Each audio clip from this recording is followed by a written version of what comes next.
Hong Kong, avec ses 7,5 millions d'habitants, est un des territoires les plus riches de Chine et l'une des places financières les plus influentes au monde. C'est aussi l'endroit sur Terre où l'espérance de vie est la plus longue, avec une moyenne de 85 ans. This is probably a result of the very successful health and social care system. Le vieillissement de la population interroge sur la capacité de nos villes à pouvoir faire en sorte que chacun et chacune puisse y trouver un cadre accueillant et vivre de façon autonome. Hong Kong serait-elle sur la bonne voie ?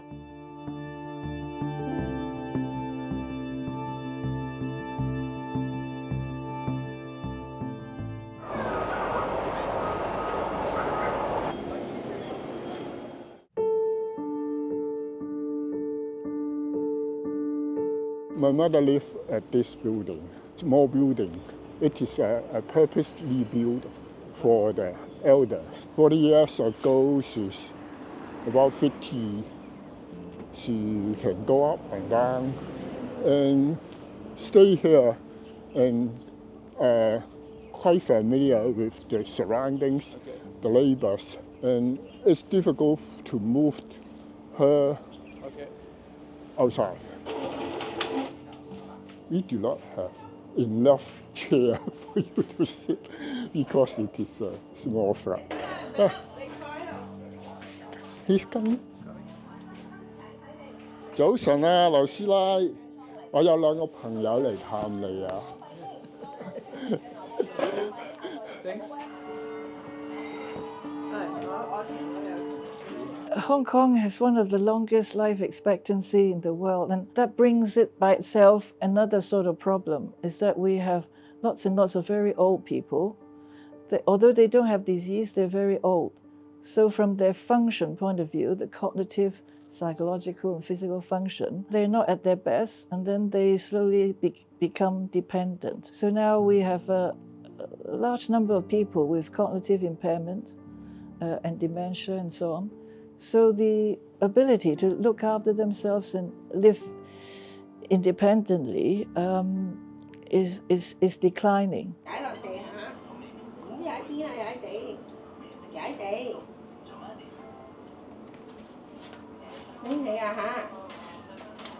我哋搬咗入嚟6年嘅。6年到啦。We moved here 6 years ago.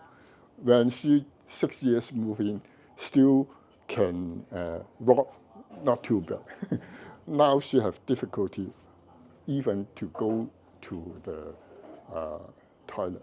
So she stay mostly her day sitting there? If she do not go to the daycare center.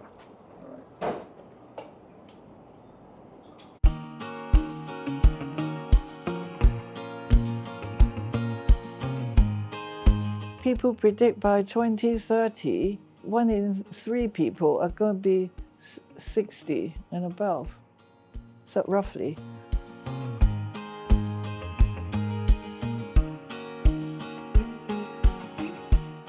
So this is the place where you often come because I always come here. Okay. Because I just live nearby. There are so many shops here. And then I will take around half-hour breakfast. And then take a break. Sometimes I will go to the terminal, the cinema. You can see a cinema there. I live here for over 14 years already. I can show you my old home there. Which floor? 15.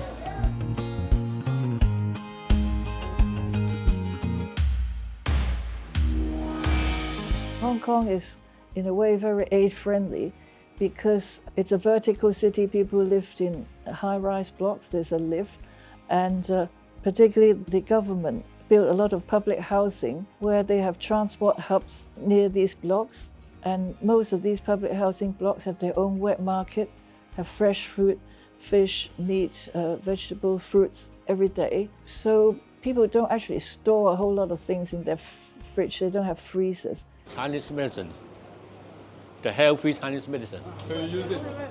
Sometimes. It's all shop here, all for the sauce, and then for the food, and then the 7-Eleven, 12 things here. This for food, For the wall, there's a lot of bridges linked to different buildings. So when you go from one to the other, you don't need to wear your umbrella, even the heavy rain something. So that's good. During summer, you're not too hot. Yes. Can helps you to. These are all with aircon. Some without, some yes. This is without air. This is with aircon. You like that? You like this bridge? I mean, this. Of course, a bit comfort lah. They go out every day because the flats are quite small, so they're not going to sit in front of the television all day. So when they go out, there's plenty of things for them to do. They talk to each other.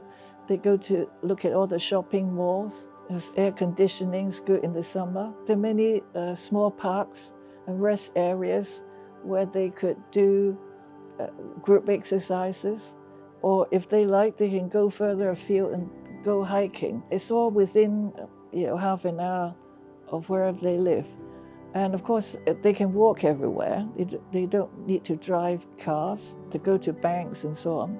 So there's a lot of physical activity and a lot of opportunity for social interaction. So I think all these are very important for a healthy lifestyle, to prevent onset of disease and depression and loneliness and all these things. So would you say that proximity is a key word to help all people to live better in their city? Yeah, definitely. So within your home, ideally, you should be within 15 minutes or 30 minutes. You can go wherever you like.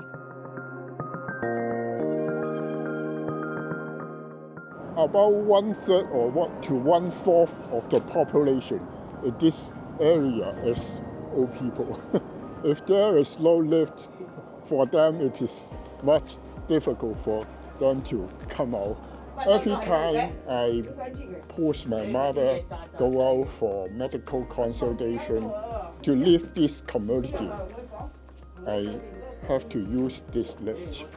And then Hong Kong's got a great public transport system. And then for $2, you can travel anywhere, even to Disneyland. So there are a lot of things that people can do. She pays 1,600, 1,800 more per month. 45% des ménages à Hong Kong vivent dans des logements sociaux. Le gouvernement accompagne les individus au travers de leur parcours résidentiel, proposant un logement adapté à la configuration de la famille.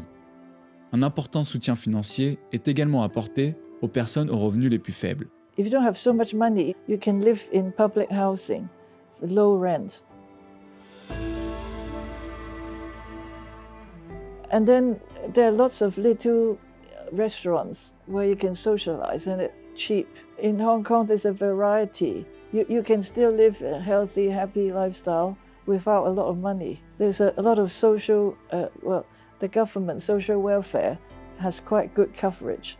And there's a lot of co-payment. For example, if you have daycare for people with dementia, the government can give you subsidies so that you can pay a bit and then the government pay the rest.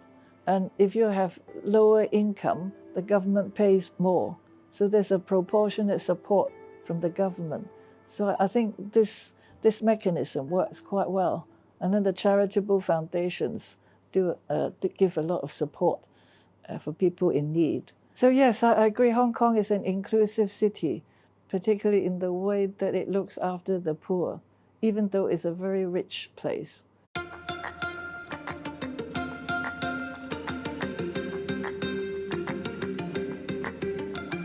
And sometimes the private sector, the government and the non-government institutions work together for these people. So the latest example is the community living room. So these people who live in tiny subdivided flats, the property company let them use one floor, a couple of floors with aircon, so big space. The government gives money to the NGO to run this, so they can go there to have showers, wash clothes, cook, and the children can do their homework there. Older people can go and do activities and interact with the young people. So this is potentially a great example of how all the sectors can combine and work together for the disadvantaged.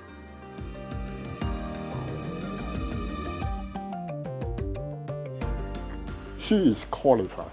She has made the registration 15 years ago. If we decide she cannot live here, we can move to the residential home within 3 months to half year. But because she cannot identify the people, she has great difficulty to accommodate, to get familiar with the people and the environment in the new setting in the aged home. Therefore, we try to keep her at the home as much as possible. Bye-bye. Bye. 拜拜，首先啦，拜拜，先再嚟睇你啦。People have a very medicalized view of aging. They think that if you go and see a doctor, everything will be all right. And the doctor will stop you from everything. There's a cure, there's a pill for aging. They absolutely do not understand that for a large part of the things relating to aging, it's non-medical. It depends on yourself. That's why it's so critical that you understand it, because then you'll be 100% motivated to do these things, which actually is changing behavior, changing lifestyle. You know, don't sit in front of the TV and move and stuff like that. C'est une prise de conscience collective sur le vieillissement de la population dont nous avons besoin.